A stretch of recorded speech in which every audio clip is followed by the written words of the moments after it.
വിശദമായ വാർത്തകളിലേക്ക്. തൃശൂർ കൊടുങ്ങല്ലൂരിൽ യുവാവിനെ ക്രൂരമായി മർദ്ദിച്ച് വഴിയരികിൽ ഉപേക്ഷിച്ച സംഭവത്തിൽ കൂടുതൽ വിവരങ്ങൾ പുറത്ത്. ആലപ്പുഴ സ്വദേശി സുദർശനാണ് മർദ്ദനമേറ്റത്. എറണാകുളം കൂനമ്മാവിലെ അഗതി മന്ദിരത്തിൽ വെച്ച് സഹ അന്തേവാസിയുടെ അതിക്രൂര പീഡനത്തിനാണ് സുദർശൻ ഗുരുതരമായി പരിക്കേറ്റതെന്ന് കണ്ടെത്തിയത്. ചികിത്സ നൽകാൻ തയ്യാറാവാതെ അഗതി മന്ദിരം അധികൃതർ കൊടുങ്ങല്ലൂരിൽ എത്തിച്ച് ഉപേക്ഷിച്ചു. സംഭവവുമായി ബന്ധപ്പെട്ട് അഗതി മന്ദിരത്തിന്റെ നടത്തിപ്പുകാരൻ ഉൾപ്പെടെ 3 പേർ കസ്റ്റഡിയിൽ. വിവരങ്ങളുമായി അനീഷ് ആന്റണി ചേരുന്നു. അനീഷ്, കൊടുങ്ങല്ലൂരിൽ യുവാവിനെ ക്രൂരമായി മർദ്ദിച്ച് വഴിയരികിൽ ഉപേക്ഷിച്ച സംഭവത്തിൽ കൂടുതൽ വിവരങ്ങൾ വരുന്നുണ്ട്. എറണാകുളം കൂനമ്മാവിലെ അഗതി മന്ദിരത്തിൽ വെച്ച് സഹ അന്തേവാസിയുടെ ക്രൂര പീഡനത്തിലാണ് സുദർശന് ഗുരുതരമായി പരിക്കേറ്റതെന്ന് കണ്ടെത്തിയത്. എന്തൊക്കെയാണ് കൂടുതൽ വിവരങ്ങൾ? അരുണിമ, ഇക്കഴിഞ്ഞ 21-നാണ് കൊടുങ്ങല്ലൂരിൽ വെച്ച് ഈ ആലപ്പുഴ സ്വദേശിയായിട്ടുള്ള സുദർശനെ ഗുരുതര പരിക്കുകളോടെ വഴിയരികിൽ വിവസ്ത്രനായി കണ്ടെത്തുന്നത്. പിന്നീട് പോലീസും ആംബുലൻസ് പ്രവർത്തകരൊക്കെ ചേർന്ന് ഈ സുദർശനെ തൃശൂർ ഗവൺമെന്റ് മെഡിക്കൽ കോളേജ് ആശുപത്രിയിൽ പ്രവേശിപ്പിച്ചു. ഈ സുദർശന്റെ കണ്ണിന്റെ ഭാഗത്ത് കുത്തി പരിക്കേൽപ്പിച്ചിട്ടുണ്ട്. അതുപോലെ തന്നെ നെഞ്ഞിന് താഴെ പല ഭാഗങ്ങളിലായി വലിയ ആഴത്തിലുള്ള മുറിവേൽപ്പിച്ചു. വയറിൽ കുത്തേറ്റിട്ടുണ്ട്. മാത്രമല്ല ജനനേന്ദ്രിയത്തിൽ ഒന്നിലധികം മുറിവുകളും ഏൽപ്പിച്ച നിലയിലായിരുന്നു. പിന്നീട് ഇൻഫെക്ഷൻ ബാധയെ തുടർന്ന് ജനനേന്ദ്രിയം ഉൾപ്പെടെ മുറിച്ചു മാറ്റേണ്ട ഒരു സാഹചര്യത്തിലേക്ക് എത്തി. കണ്ണിന്റെ കാഴ്ച ശക്തി നഷ്ടപ്പെട്ടു. അബോധാവസ്ഥയിൽ ഇപ്പോഴും സുദർശനെ തൃശൂർ ഗവൺമെന്റ് മെഡിക്കൽ കോളേജിൽ വെന്റിലേറ്റർ ചികിത്സയിൽ തുടരുകയാണ്. പിന്നീട് നടന്ന അന്വേഷണത്തിൽ സുദർശൻ ആലപ്പുഴ സ്വദേശിയാണെന്ന് കണ്ടെത്തി. സുദർശന്റെ സഹോദരനെ പോലീസ് കണ്ടെത്തി. അങ്ങനെ സുദർശന്റെ സഹോദരൻ തൃശൂർ ഗവൺമെന്റ് മെഡിക്കൽ കോളേജിലേക്ക് എത്തി. സുദർശന്റെ സഹോദരന്റെ ഉൾപ്പെടെ ആദ്യഘട്ടത്തിൽ പുറത്തു വന്നിരുന്ന സുദർശന് ആലപ്പുഴയിൽ ശത്രുക്കളുണ്ട്. അടിപിടി സംഭവങ്ങളുമായി ബന്ധപ്പെട്ട് ഒട്ടേറെ ശത്രുക്കളുണ്ട്. സുദർശൻ 8ലധികം ക്രിമിനൽ കേസുകളിൽ പ്രതിയാണ്. കൊലപാതക കേസിൽ ഉൾപ്പെടെ പ്രതിയായിട്ടുള്ള ആളാണ്. സ്വാഭാവികമായി ശത്രുക്കളുണ്ട്. 16 വരെ ഈ കഴിഞ്ഞ 16-ാം തീയതി വരെ ആലപ്പുഴയിൽ സുദർശനം ഉണ്ടായിരുന്നു എന്ന ഉൾപ്പെടെയുള്ള കാര്യങ്ങൾ സഹോദരൻ സ്ഥിരീകരിച്ചു.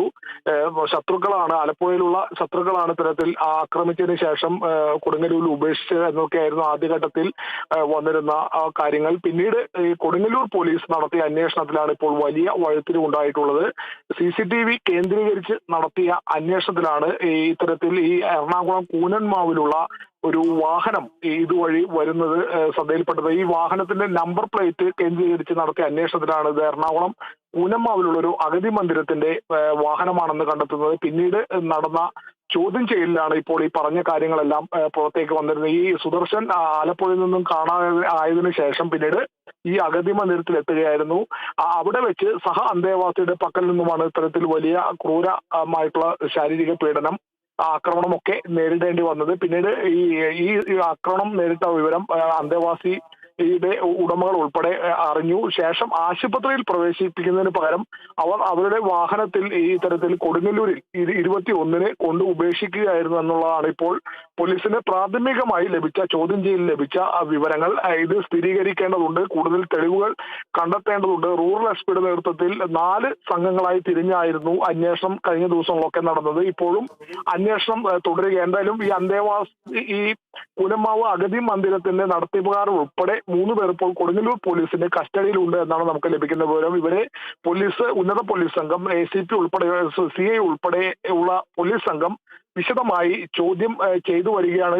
ഈ പറഞ്ഞ കാര്യങ്ങളെല്ലാം ഔദ്യോഗികമായി സ്ഥിരീകരിക്കേണ്ടതുണ്ട്. ഇതുമായി ബന്ധപ്പെട്ടുള്ള തെളിവുകൾ പോലീസിന് കണ്ടെത്തേണ്ടതുണ്ട്. CCTV ദൃശ്യങ്ങളിൽ നിന്നാണ് ഞാൻ നേരത്തെ സൂചിപ്പിച്ച പോലെ ഈ സുദർശനെ കൊണ്ടുവന്ന ഉപേക്ഷിച്ച വാഹനം തിരിച്ചറിയുന്നതും അതാണ് ഇത്തരത്തിൽ അഗതി മന്ദിരത്തിലേക്ക് എത്താനുള്ള പോലീസിനൊരു വഴിത്തിരിവായി, ഒരു കച്ചിത്തുരുമ്പായി മാറിയതും. പിന്നീട് നടന്ന അന്വേഷണത്തിലും ചോദ്യം ചെയ്യലുമാണ് ഇപ്പോൾ ഈ പുറത്തു വന്ന ഞെട്ടിക്കുന്ന വെളിപ്പെടുത്തലുകളെല്ലാം ഉണ്ടായിട്ടുള്ളത്. എന്തായാലും ഇതുമായി ബന്ധപ്പെട്ട് ഇപ്പോഴും ഈ 3 പേർ കസ്റ്റഡിയിലുള്ളവരെ കൂടുതൽ ചോദ്യം ചെയ്തു വരികയാണ്. സ്ഥിരീകരണങ്ങൾ ഉൾപ്പെടെ നടത്തേണ്ടതുണ്ട്. അത്തരത്തിൽ ഇതുമായി ബന്ധപ്പെട്ട് സ്ഥിരീകരണം ലഭിക്കുകയാണെങ്കിൽ ഈ കസ്റ്റഡിയിലുള്ളവരിൽ അറസ്റ്റ് ഉൾപ്പെടെ ഉണ്ടാകാനുള്ള സാധ്യത കൂടിയുണ്ട്. എന്തായാലും സുദർശന്റെ കാഴ്ചശക്തി നഷ്ടപ്പെട്ടു. ജനനേന്ദ്രിയം ഇൻഫെക്ഷൻ ബാധയെ തുടർന്ന് മുറിച്ചു മാറ്റേണ്ടി വന്നു.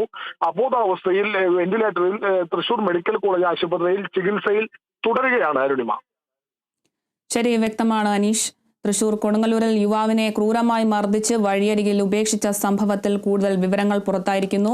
ആലപ്പുഴ സ്വദേശി സുദർശനാണ് മർദ്ദനമേറ്റത്. എറണാകുളം കൂനമ്മാവിലെ അഗതി മന്ദിരത്തിൽ വെച്ച് സഹ അന്തേവാസിയുടെ ക്രൂര പീഡനത്തിലാണ് സുദർശന് ഗുരുതരമായി പരിക്കേറ്റത്. കൂടുതൽ വിവരങ്ങൾ നൽകിയത് അനീഷ് ആന്റണിയാണ്.